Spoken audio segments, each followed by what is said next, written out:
بسم اللہ الرحمن الرحیم۔ بسم اللہ الرحمن الرحیم۔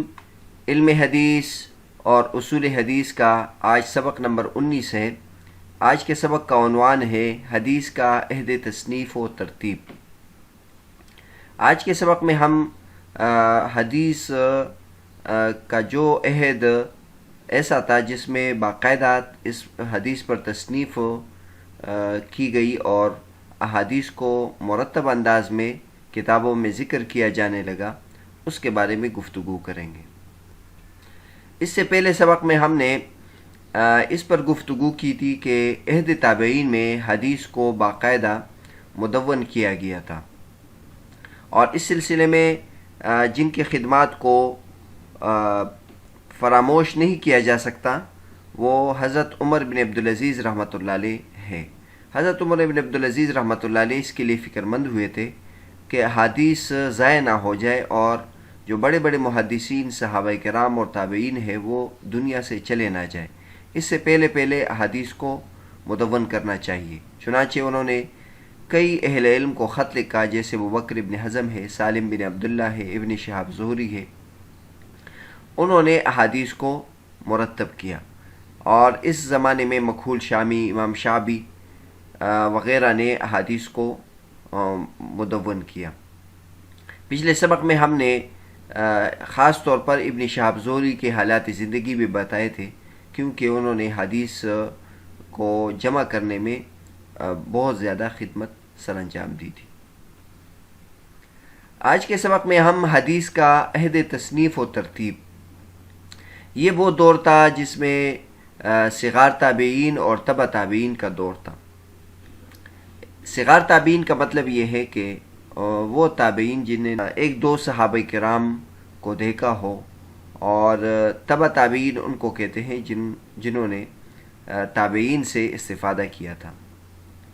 تو یہ وہ دور تھا جس میں حدیث میں باقاعدہ تصنیفات لکھی گئی اور اس کو مرتب انداز میں حدیث کو جمع کیا گیا تھا۔ اس عہد کی تصانیف کی خصوصیات کیا ہے؟ تو ان میں سے ایک یہ ہے کہ اس عہد میں احادیث متفرق طور پر جمع نہیں کیے گئے بلکہ مرتب طور پر جمع کیے گئے۔ ہم اگر اس سے پہلے جو زمانے ہیں وہ پچھلے اسباق میں آپ نے اس کا جائزہ لیا، صحابہ کرام کے زمانے میں متفرق احادیث کو جمع کیا گیا تھا، اور یا جن صحابہ نے صحائف لکھے تھے اس میں بھی انہوں نے اپنے مسموعات کو درج کیا تھا۔ اس کے بعد پھر جو کبار تابعین ہیں اس زمانے میں بھی آئے تو انہوں نے متفرق طور پر احادیث کو جمع کیا تھا۔ لیکن ہم اگر اس عہد کو دیکھیں، حدیث کا جو عہد تصنیف و ترتیب ہے، اس میں ہم دیکھ لیں تو اس میں تمام ابواب فقہ پر احادیث کو جمع کیا گیا تھا اور اس کو مرتب انداز میں جمع کیا گیا تھا۔ دوسری خصوصیت اس زمانے کی یہ ہے کہ حدیث کے ساتھ اقوال صحابہ و تابعین کا بھی اضافہ کیا گیا تھا، یعنی نبی کریم صلی اللہ علیہ وسلم کے اقوال کے ساتھ ساتھ، ان کی تقریرات اور افعال کے ساتھ ساتھ صحابہ کرام کے فتاوی جات اور اقوال کو بھی درج کیا گیا تھا، اور اسی طرح تابعین کے فتاوی جات کو بھی درج کیا گیا تھا۔ اس طرح جو کتابیں لکھی گئی وہ نہایت جامع کتابیں تیار ہوئی تھی۔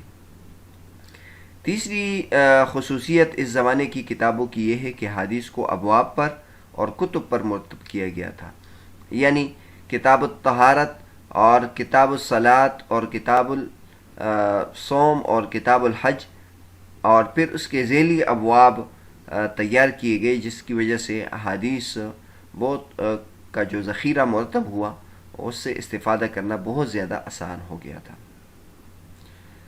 چنانچہ ڈاکٹر خالد علوی صاحب فرماتے ہیں، عہد تصنیف و ترتیب، عہد تدوین میں مواد جمع کرنے اور اسے سادہ ترتیب سے محفوظ کرنے کی زیادہ اہمیت تھی، جیسے کہ عمر بن عبدالعزیز رحمۃ اللہ علیہ کے بیان سے واضح ہے کہ علم ضائع نہ ہو جائے۔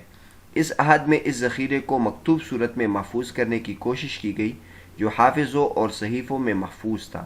اگرچہ تدوین میں بھی ایک طرح کی ترتیب موجود تھی، لیکن عہد تصنیف میں اس ترتیب کو زیادہ منقح کیا گیا۔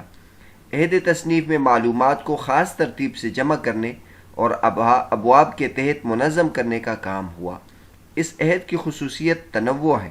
مختلف اہل علم نے اپنے اپنے انداز پر مجموعے مرتب کرنے شروع کیے اور یوں تصنیفات کا ایک سلسلہ شروع ہوا۔ پہلی صدی کے آخر میں خلیفہ راشد کے حکم سے کبار ائمہ تابعین نے جمع و تدوین کا دروازہ کھولا، اور دوسری صدی ہجری میں اس سلسلے کو اتنی ترقی ہوئی کہ حدیث مرفوعہ ایک طرف، صحابہ کے آثار اور تابعین کے فتاوی جات اور اقوال تک ایک ایک کر کے اس عہد کی تصنیفات میں مرتب اور مدون کر دیے گئے۔ اس بارے میں اختلاف ہے کہ سب سے پہلے کس نے تصنیف و ترتیب کا کام کیا۔ کہا جاتا ہے کہ مختلف علاقوں میں مواد کو مرتب اور منقح انداز میں جمع کرنے کی اولیت کا شرف دذیل حضرات کو حاصل ہے۔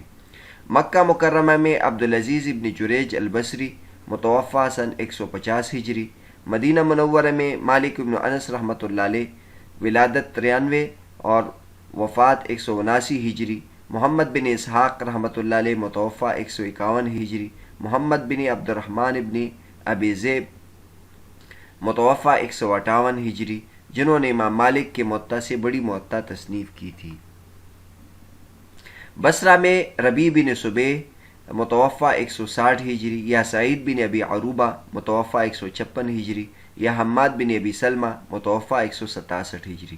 کوفہ میں سفیان ثوری متوفی 161 ہجری، امام ابو حنیفہ متوفی 150 ہجری، معمر بن راشد متوفی 163 ہجری، امام عبد الرحمن بن عمر الاوزاعی متوفی 158 ہجری، عبداللہ بن مبارک متوفی 183 ہجری۔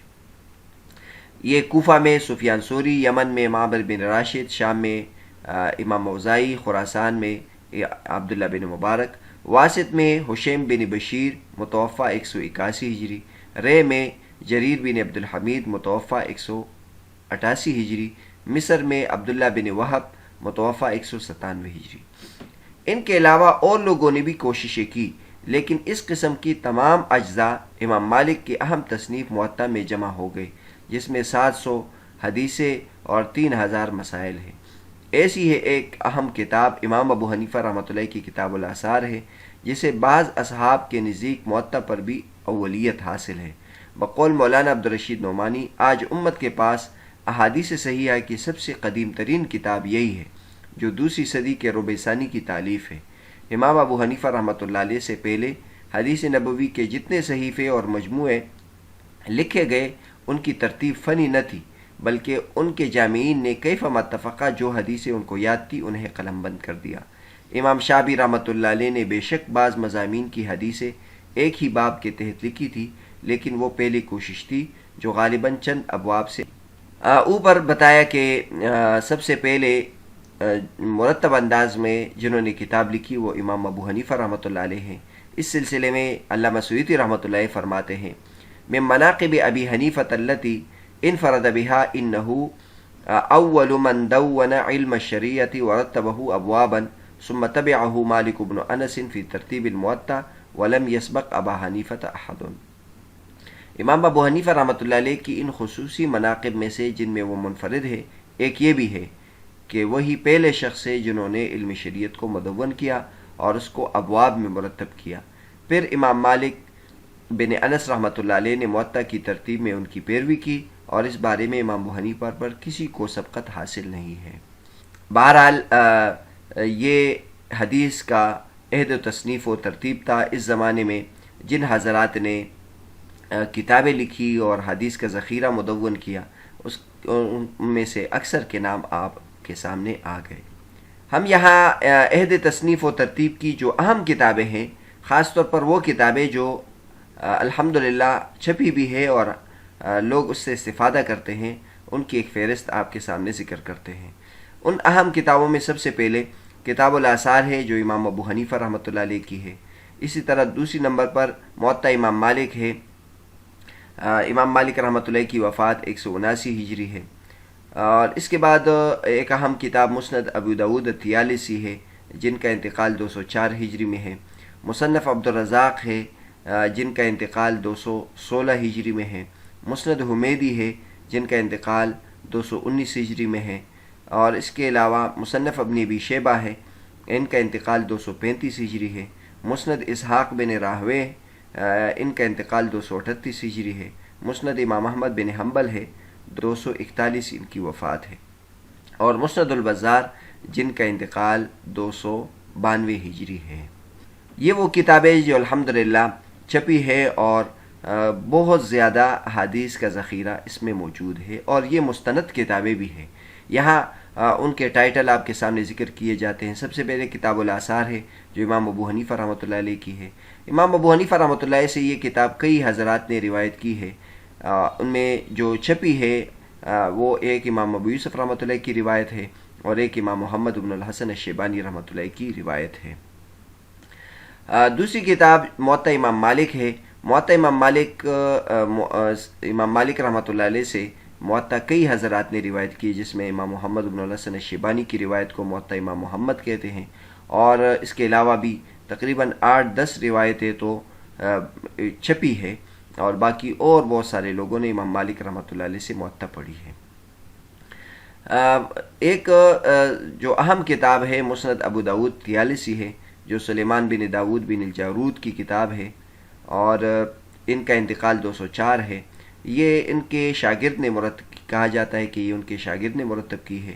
بہرحال یہ بھی ایک قدیم ذخیرہ حدیث ہے جو ہمارے پاس موجود ہے۔ اور اسی طرح مصنف عبدالرزاق ہے، اور ان کی یہ کتاب کئی دفعہ چھپی ہے، اب دارالتحصیل سے بھی چھپ گئی ہے۔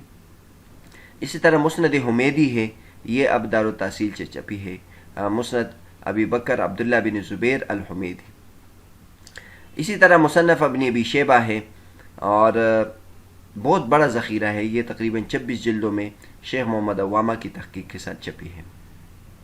اور اسی طرح مسند اسحاق بن راہوے ہے، جو بہت بڑے محدث ہیں، ان کی یہ کتاب اب چھپ گئی ہے۔ اور اسی طرح مسند احمد بن حنبل ہے، جو سب سے بڑا ذخیرہ ہے، اور یہ تقریباً 50 جلدوں میں اب چھپی ہے مؤسسۃ الرسالہ سے۔ تو بہرحال آج کے سبق میں ہم نے حدیث کے عہد تصنیف و ترتیب کے بارے میں گفتگو کی تھی۔ حدیث کے عہد تصنیف و ترتیب تو بہت وسیع ہے، اگر اس پر ہم گفتگو کریں تفصیل کے ساتھ تو خاص اس پر کئی اسباق تیار ہو، لیکن مقصود یہ ہے کہ ایک اجمالی خاکہ آپ کے سامنے آ جائے۔